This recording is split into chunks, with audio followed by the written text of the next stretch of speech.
स्वागत है एक बार फिर से आप सभी लोगों का। आज मैं आपसे बात करने वाला हूं एक ऐसी प्रॉब्लम के बारे में जो मेन में पाई जाती है, यानी मेल इंडिविजुअल में पाई जाती है।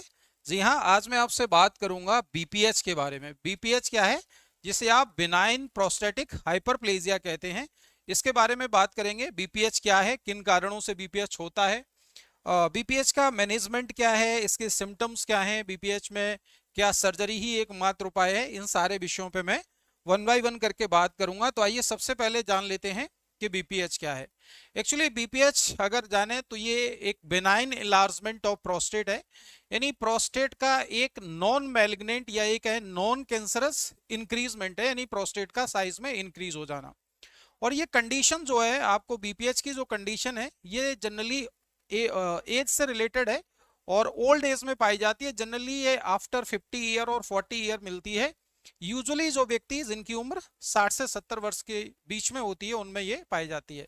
अगर मैं इसके डिस्ट्रीब्यूशन की बात करूं तो इसका जो परसेंटेज अकरेंस है, जिन लोगों की उम्र 40 वर्ष या उससे ज्यादा है लगभग 20% लोगों में ये पाई जाती है। और जिनकी उम्र 60 वर्ष है तो ऐसे लगभग 60% लोग हैं कि 60 वर्ष की उम्र में 60% लोगों में लगभग ये कंडीशन क्रिएट होती है। और अगर और देखें तो 70 से 80 वर्ष की उम्र के जो लोग हैं उनमें लगभग 90% लोगों में ये पाई जाती है। अब आप इसके डिस्ट्रीब्यूशन से अंदाजा लगा सकते हैं कि ये एक एज रिलेटेड प्रॉब्लम है, यानी उम्र बढ़ने के साथ इसके जो चांस हैं वो इंक्रीज होते चले जाते हैं। तो इस बात को सेनाइल इनलार्जमेंट ऑफ प्रोस्टेट भी कहते हैं, यानी उम्र बढ़ने के साथ में ये एक होने वाली एक समस्या है।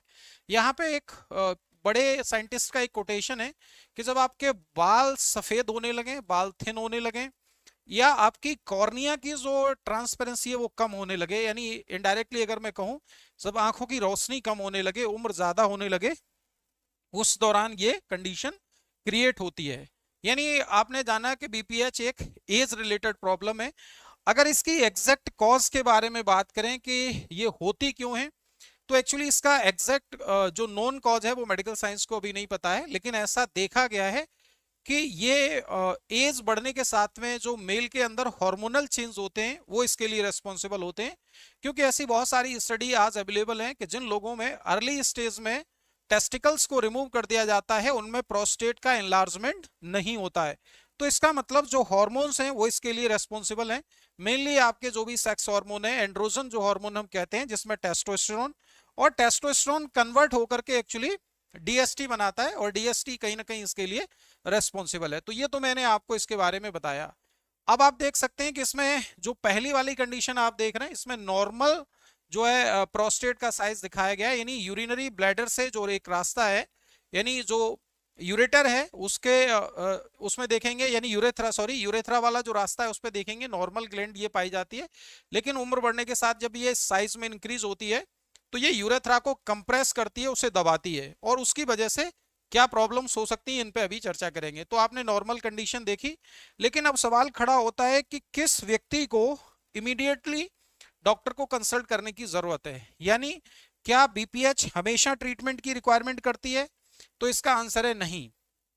बीपीएच के केस में जब तक आपको इसका सिम्टम्स नजर ना आए तब तक जनरली इसके ट्रीटमेंट की आवश्यकता नहीं पड़ती है। लेकिन अगर किसी व्यक्ति में ये सारे लक्षण जो यहाँ लिखे हुए हैं ये नजर आते हैं, जैसे मान लो कंप्लीट यूरिन बंद हो जाना, यानी यूरिन का ना आना, कंप्लीटली इनएबिलिटी टू यूरिनेट, यानी पेशाब का ना आना, या पेनफुल या फ्रीक्वेंट या अर्जेंट नीड टू यूरिनेट, यानी अगर पेशाब करते वक्त कोई दर्द होना, या अर्जेंसी होना, या फ्रीक्वेंसी बढ़ जाना, कई बार पेशाब जा रहा है आदमी, दिन में 7-8 बार पेशाब जा रहा है, या उसमें फीवर की कंडीशन पाया जाना, ठंड लगना, पेशाब के अंदर ब्लड का आना, या great discomfort in the pain और लोअर एब्डोमिनल रीजन, यानी जो एब्डोमिनल रीजन है या यूरिनरी ट्रैक्ट का रीजन है उसमें दर्द वगैरह होना, ऐसी अगर कंडीशन किसी व्यक्ति को है तो उसको इमीडिएटली डॉक्टर से कंसल्ट करने की जरूरत है। यानी अगर पेशेंट यूरिनेट नहीं कर पा रहा है, बहुत बार यूरिन जा रहा है, यूरिन में पस आ रहा है, ब्लड आ रहा है, और उसको फीवर आ रहा है, ये सारी कंडीशनें अगर हैं तो इसमें इमीडिएटली डॉक्टर से कंसल्ट करने की जरूरत है। नेक्स्ट मैं आपको बताना चाहूंगा कि इसमें सिम्टम्स बीपीएच में आपको क्या क्या देखने को मिल सकते हैं। तो जैसा बताया, इसमें यूरिनरी फ्रीक्वेंसी, यानी 8 से 10 बार जो का व्यक्ति पेशाब जाएगा दिन में।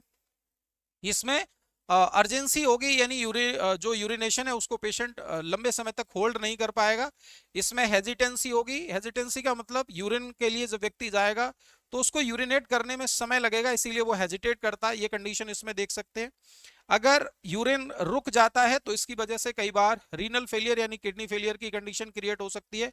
Dribbling at the end of urination, यानी पेशाब करने के बाद भी कुछ बूंदें अगर पेशाब की जो गिर रही हैं या कपड़े खराब हो जा रहे हैं तो आप समझ सकते हैं कि इसी कंडीशन को ड्रिबलिंग ऑफ यूरिनेशन कहते हैं, और ये कहीं ना कहीं बीपीएच का एक इंडिकेशन हो सकता है। नेक्स्ट आप देखेंगे नॉक्टिनूरिया, यानी रात में स्पेशली जो पेशाब की फ्रीक्वेंसी है उसका इंक्रीज हो जाना, ये कहीं ना कहीं इसको इंडिकेट करता है। यूरिनरी रिटेंशन, जैसे मैंने बताया यूरिनरी ब्लैडर का प्रॉपर तरीके से खाली न होना, और यूरिनरी इनकॉन्टिनेंस यानी पेशाब को न होल्ड करना, कई बार स्पॉन्टेनियसली पेशेंट का पेशाब निकल जाना, ये कंडीशन है अगर देखने को मिल रही है तो ये बीपीएच के सिम्टम्स की तरफ कहीं ना कहीं आपको बताती हैं कि ये बीपीएच की कंडीशन है। पेन आफ्टर इजैकुलेशन और ड्यूरिंग द यूरिनेशन, यानी पेशाब करने के बाद या इजैकुलेट करने के बाद अगर पेन हो रहा है तो ये सारे लक्षण आपके पास जो मैंने बताए हैं ये आपको बीपीएच की तरफ इशारा करते हैं। अब बात कर लेते हैं इसके कुछ एग्जामिनेशन क्या है और इसमें क्या क्या इन्वेस्टिगेशन कराएंगे। तो अगर एग्जामिनेशन की बात करें तो इसमें एब्डोमिनल एग्जामिनेशन यानी डॉक्टर के द्वारा इसे एग्जामिन किया जाएगा। पर रेक्टल एग्जामिनेशन, ये भी एक एग्जामिनेशन का ही पार्ट है जिसमें हम एनल ओपनिंग के थ्रू प्रोस्टेट को पाल्पेट करके देख सकते हैं। उसी तरीके से न्यूरोलॉजिकल एग्जामिनेशन, यानी जो नर्वस कंट्रोल है वो ठीक है, ब्लैडर पर कमांड ठीक है कि नहीं, कमांड ठीक है, इस तरीके से आप इसे असेसमेंट कर सकते हैं। अगर इन्वेस्टिगेशन के बारे में बात करें तो इसमें ब्लड यूरिया, ब्लड क्रेटिनिन और आपका यूरोफ्लोमेट्री यानी यूरिन के फ्लो की रेट क्या है, और साथ में यूएसजी होल एब्डोमेन करा सकते हैं। प्रोस्टेट जो है का प्रोस्टेट के लिए एक टेस्ट होता है जिसे हम पीएसए कहते हैं, तो आपका प्रोस्टेट एंटीजन जो टेस्ट होता है उसको करा सकते हैं, स्पेसिफिक एंटीजन टेस्ट होता है। या इसमें ट्रांस यूरेथ्रल सोनोग्राफी यानी उसको भी करा सकते हैं, ये भी यूरेथ्रा जो है रास्ता, यूरिनरी यूरेथ्रा का जो रास्ता है उसमें अल्ट्रासाउंड डाल करके, प्रोब डाल के इसको चेक कर सकते हैं, उसकी पेटेंसी को चेक कर सकते हैं। तो ये सारे टेस्ट मैंने बताए। अब इसके मैनेजमेंट पे अगर बात करें कि इसको किस तरीके से मैनेज किया जाता है, तो एक्चुअली मैनेजमेंट इसमें जैसे लाइफस्टाइल चेंजेस, अगर इसके सिम्टम्स बहुत ज्यादा नहीं है तो ऐसे पेशेंट की लाइफस्टाइल चेंज करते हैं।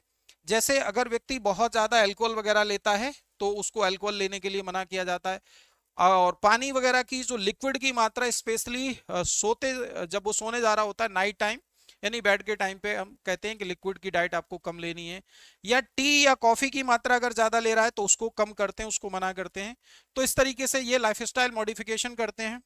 इसके लिए मेडिकेशन के बारे में बात करूं तो इसके लिए जो मेडिकेशन यूज करते हैं एक्चुअली इसमें कई क्लास की ड्रग यूज होती हैं।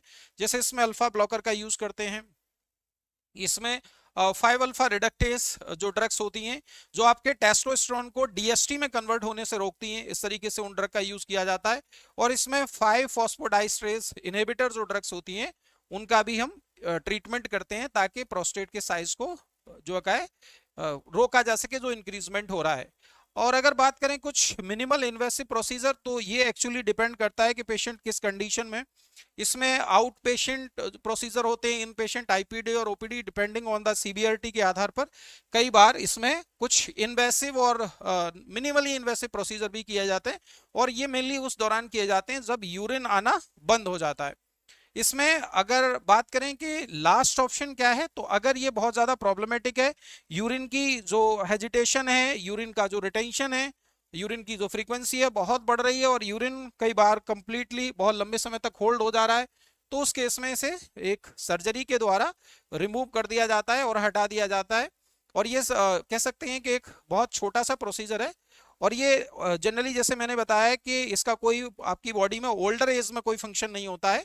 इनिशियल एज में प्रोस्टेट का जो रोल है वो कहीं ना कहीं आपके स्पर्म को नरिश करने में, उसके लिए ये कह सकते हैं कि सीमन का एक मेजर पार्ट बनाता है, लेकिन लेटर स्टेज में इसकी कोई ज़रूरत नहीं होती है। तो इसीलिए अगर इसमें कोई ग्रोथ हो रही है और इससे पेशेंट को प्रॉब्लम हो रही है तो ये कहीं मैलिग्नेंट कन्वर्ट ना हो जाए, कैंसरस ग्रोथ ना हो जाए, इसीलिए इसको रिमूव कराना ही एक अच्छी बात है।